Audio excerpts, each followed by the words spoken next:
Hola amigos, bueno, hoy es 18 de noviembre del 2024. Comienzo esta semana académica. Pues antes de continuar ahorita tengo a las 3:30 tengo que entrar virtualmente en un caso que hace 4 años estamos llevando en un concierto para delinquir con fines de microtráfico y varios homicidios.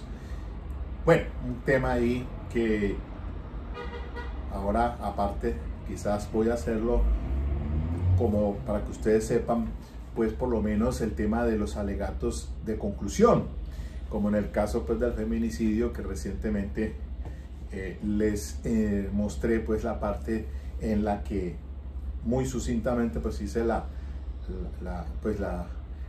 el alegato de cierre. Y entonces, aunque estoy esperando pues para el 9 de diciembre que la juez anuncie el sentido del fallo o se dicte la sentencia de una vez, ahí entonces estoy trabajando sobre lo que sería posiblemente una apelación, porque pues tengo que estar preparado en lo adverso, no decir que de pronto sí, que efectivamente va a salir cargado en hombros con una absolución, porque pues en esto se da de todo, ¿no?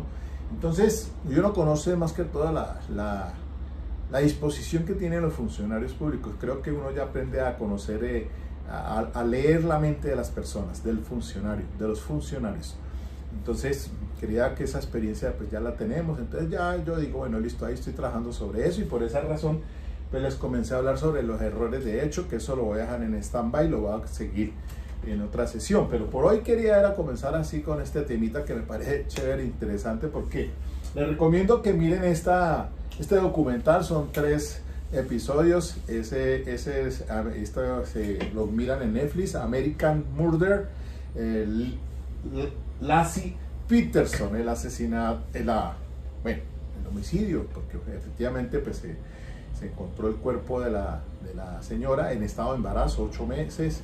Eso ocurre por allá el 24 de diciembre del año 2002, un caso en el que este señor, el Scott, responde el nombre de él, ahora condenado a cadena perpetua. Pero entonces interesante, aquí viene el punto sobre la cuestión del perfilador. Hoy voy a hablar de eso, entonces prepárense, el perfilador. ¿Y por qué? Porque estaba revisando el tema de Johnny Rodolfo Leal y quiero detenerme ahí en esa declaración de la perfiladora del día, el 1 de septiembre del año pasado, 2023, donde entró ese testigo del fiscal, entre otros, pues 30 y pico testigos, pero ese me pareció muy bueno.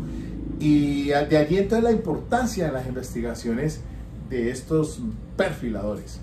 Entonces, pues en este caso, el señor, pues así brevemente, pues no apareció el cuerpo de ella el día 24, él dice que pues se desapareció, ella estaba en estado de gestación, 8 meses, y así empieza la investigación. Entonces va hasta el abril del año 2003 es que aparece el cuerpo de la esposa, y que estaba pues en estado de gestación. Pues estaba ella, aparece el cadáver. Entonces ahí ya es que libran la orden de captura contra este señor, pero se dieron todos esos temas de investigación y pues a fin de, primero que todo, establecer que pues librar de sospecha al compañero, su pareja. Ese es el primer sospechoso. Entonces las investigaciones se enrutan sobre eso, pero el tipo muy habilidosamente parece, pues, es decir, evadía y no aparecían pues restos, indicios de todo el tema de estas investigaciones complicadas. Y por eso es que hago el paralelo con Johnny Rodolfo Leal en un tema donde pues el victimario siempre elude, y los investigadores, los buenos investigadores, tienen que empezar a sacar del fondo, a pues establecer entonces una responsabilidad, llegar hasta una responsabilidad. Finalmente entonces en el 2004 pues sí, se montó el jurado, y 12 jurados, 12 miembros del jurado, y lo encontraron responsable por sus comportamientos psicológicos más que todo. Entonces es allí donde de pronto me detengo, y miren ustedes este pedacito nomás. Ella es la perfiladora, esta doctora perfiladora, miren lo que dice: Y entonces ahora hacemos la comparación con el caso de Johnny Rodolfo Leal. Entonces, la perfiladora da detalles interesantes en esta clase de investigaciones. Esas investigaciones a puerta cerrada, llamamos, se llaman, o se conocen más así porque es un delito que se comete a puerta cerrada y que no hay testigo de nada, absolutamente nada, como en el caso de Johnny Rodolfo Leal.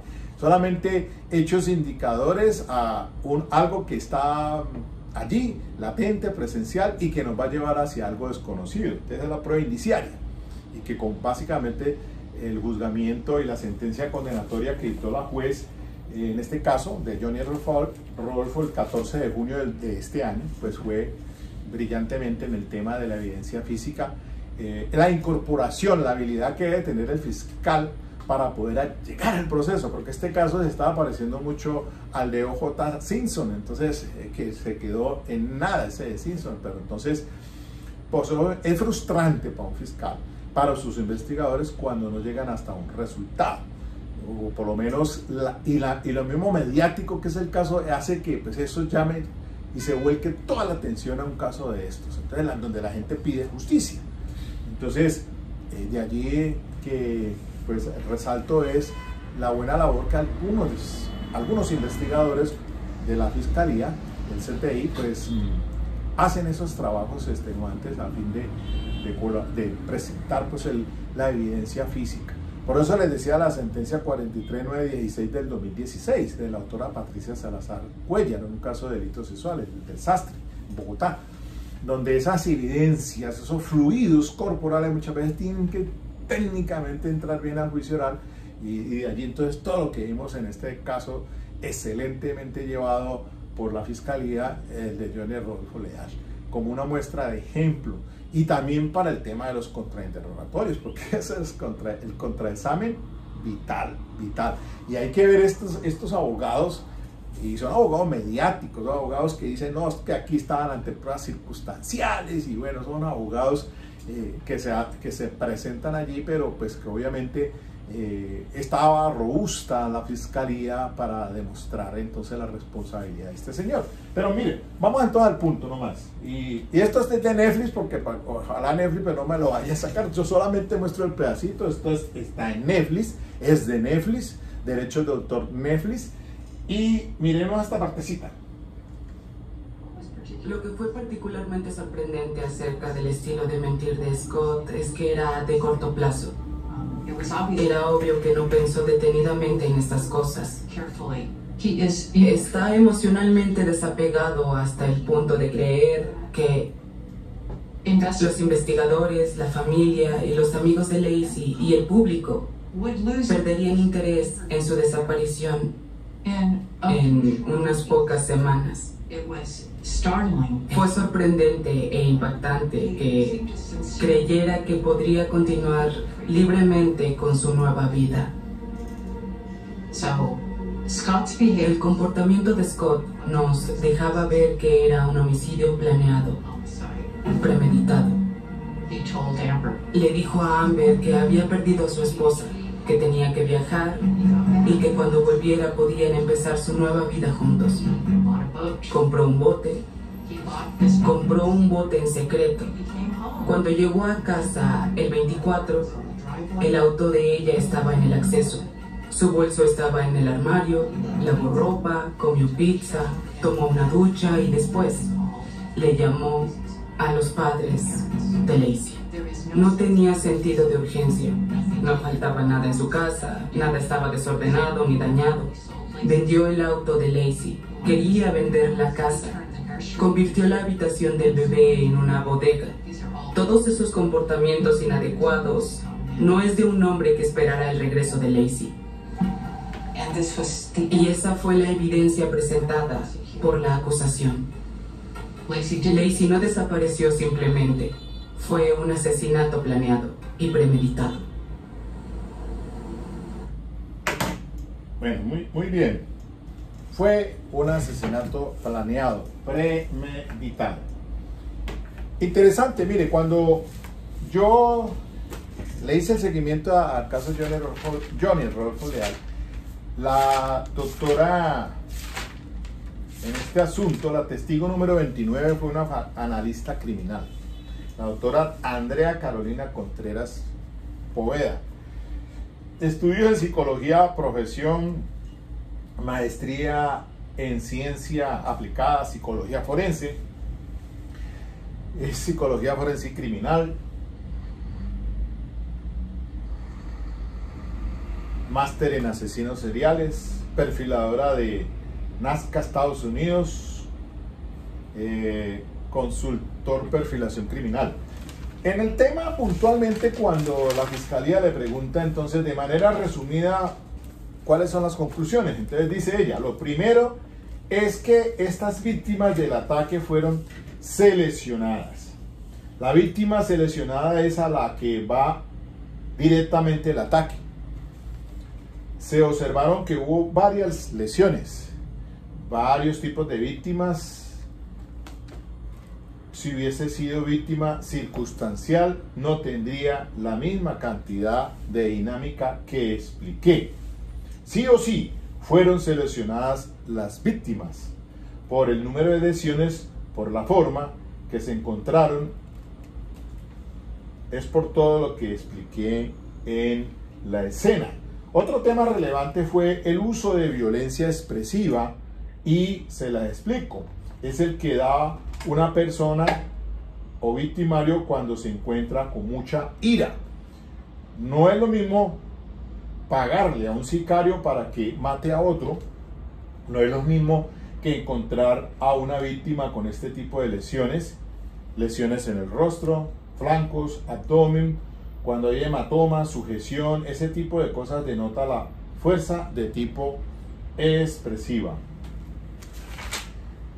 Le pregunta al fiscal, indique bajo ese estudio juicioso si la escena primaria fue alterada o modificada. Responde, cuando dije que me llamó la atención los elementos tan cercanos al movimiento del teléfono, manchas de salpicaduras, la caja sin manchas, la cobija sin mancha, la almohada muy bien ubicada para que no se cayera el brazo, me da a mí a entender lo que llamamos los perfiladores escenificación. Es cuando las personas acomodan la escena para hacer pensar otra cosa. ¿A qué conclusión o consideración usted llega con esta clase de escena? Respuesta. Primero, como mencioné ahorita, hay una confianza, me falta la confianza preexistente. ¿Y por qué la confianza preexistente? Porque a ella se llega a esa consideración importante, porque no cualquier persona ingresa a la casa de otro a cometer un homicidio con ese tipo de violencia expresiva. La persona o los victimarios que hicieron esto sabían dónde se encontraban los cuchillos, sabían dónde estaban las habitaciones, conocían el lugar, sabían cómo moverse para no dejar algo tan evidente. El nivel de riesgo lo digo de una vez. Sí, entonces responde, le dice así el fiscal Mario Burgos. Sí, entonces ella responde, el nivel de riesgo, estas víctimas en su estilo de vida, por el estilo de vida de Mauricio y Marlene, es bajo para morir en las circunstancias que murieron. Mauricio nunca manifestó estar bajo amenazas. No encontré dentro del acervo probatorio que estuviese proclive a un atentado, que alguien le hubiera dicho algo que en algún momento se hubiese expuesto a una situación peligrosa, que le hubiesen mandado mensajes de texto, lo hubiesen llamado. La señora Marlene igual. Por su estilo de vida estilista no evidencia algún tipo de riesgo. Ahora, él murió en su casa. El nivel de riesgo situacional para morir en su casa es bastante bajo. Allí se analiza cuando una persona está en su zona de confort, cuán riesgoso es que es que ingrese a alguien y deje la escena como la dejó. La pregunta que era importante desde el principio para nosotros, los perfiladores, es dar muchas preguntas forenses, o era más fácil si alguien lo quisiera sicariar en la calle. Y allí entonces terminó ese testimonio de la perfiladora criminal. Por allá después, dentro de ese mismo análisis que se hizo, pues hubo otros aspectos importantes. Hablaba por ejemplo, de mucha dinámica. Entonces la mancha en la almohada, una transferencia debajo de la almohada, y la otra almohada también con manchas, como si hubiese habido mucha dinámica. Cuando habla de mucha dinámica, aclare, le preguntó el fiscal, aclare. Entonces responde, como si hubiese habido interacción entre la víctima y el victimario. No solamente que alguien haya llegado atacando a alguien a atacar a esta víctima.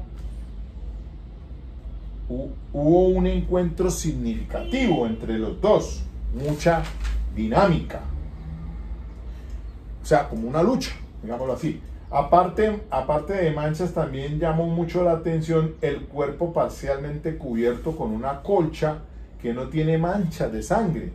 Lo que estaba diciendo de la almohada tiene varias manchas de transferencia y salpicaduras. Por eso aumento el tema de mucha dinámica.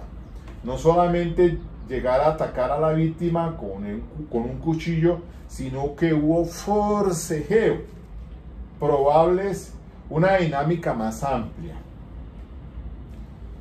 Eso también lo detalló y por ahí más adelante dice, importante es que la cogieron en estado de indefensión. Bueno, esos aspectos vienen entonces, para no ahondar mucho y alargar este tema, resulta de vital importancia por esta clase de peritos, de investigadores que tienen para dar entonces aclarar aspectos de suma importancia. Entonces, por esa razón, yéndonos a ese caso de Laci Peterson, y que pues se dio inicialmente por desaparecida y después ya el cadáver que se encontró, y que entonces se juzgó a su esposo y fue hallado responsable, y en estos momentos purga una cadena perpetua en el estado de California. Entonces, ¿cómo los investigadores pudieron exhaustivamente dar entonces con indicios que no eran circunstanciales, como decía la defensa? Porque a veces uno dice, no, es que son temas circunstanciales, pero la mentira del tipo, lo mitómano que resultó, porque resultó que muy importante allí en ese caso de ese documental, una dama, Amber, el sujeto resultó infiel, y ella aportó claridad, porque pues efectivamente los investigadores hasta tomaron grabaciones cuando él la llamaba, y ella dio lugar a esclarecer este caso. Por ella fue que prácticamente se dieron con las mentiras que el señor decía, como lo explicó la perfiladora. Entonces, cuando dice que pues como para el mes de diciembre él la llamaba a su amante y le decía, no, es que cuando esto se calme, porque está desaparecida, le dijo pues que si realmente era casado. Al principio, de hecho, que no era casado. Y como la perfiladora entonces está dando unos detalles interesantes. Pues si una persona se da por desaparecida, pues ¿por qué no se llevó entonces el vehículo, su carro que estaba estacionado en el garaje, como vieron allí ustedes? El tema de que él empezó a llenar las cosas de la habitación donde pues estaban esperando el niño que estaba por nacer, y ya después empezó a volverlo como una bodega, como quien dice aquí no va a volver. Entonces todos esos son temas dentro de la lógica que pues se dice que, hombre, caramba, esto apunta hacia otro, hacia que quien tiene que ver en este asunto es era su compañero, era su esposo. Así dijera entonces que no, que es que se había desaparecido, porque al principio de la investigación entonces la encausan, incluso capturan a unas 2 personas que por un posible hurto que se había cometido y ellos incluso ayudaron, fue a la investigación hasta sometiéndose al polígrafo, esos ladrones, esos delincuentes, diciendo que ellos no tenían nada que ver con que de pronto el rapto a esta persona, no había ninguna razón para raptar a esta dama, y que miren ustedes también pues que en este asunto este señor, pues a pesar de que al inicio los investigadores que lo abordaron para descartar sospechas empezaron a hacer interrogatorios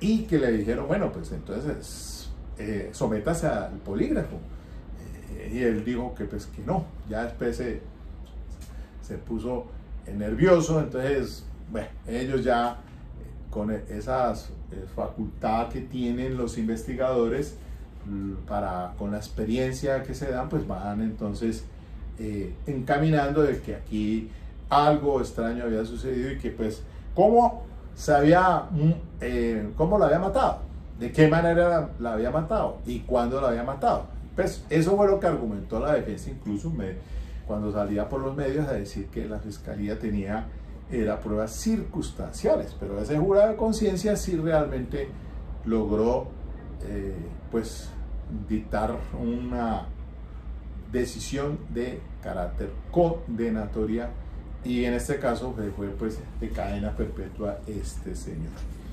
Pero entonces, para que ustedes miren también la mente criminal, el tema apasionante, hablando de eso,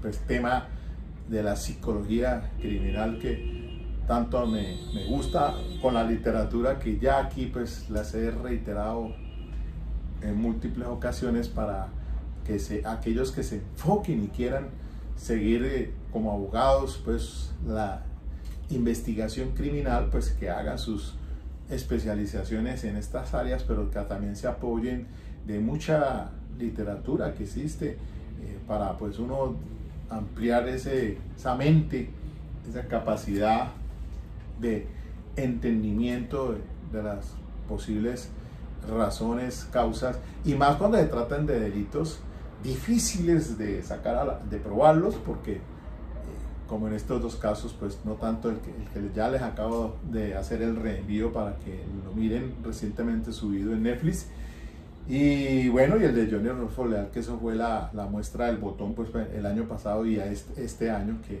ya ustedes saben cómo terminó y que está esperando, seguramente se espera es la confirmación por parte del Tribunal Superior de Bogotá. Bueno, hasta aquí nomás los dejo. Ahorita sí paso a esperar aquí para entrar virtualmente en este caso que estamos llevando y que debo presentar entonces ya el alegato de cierre.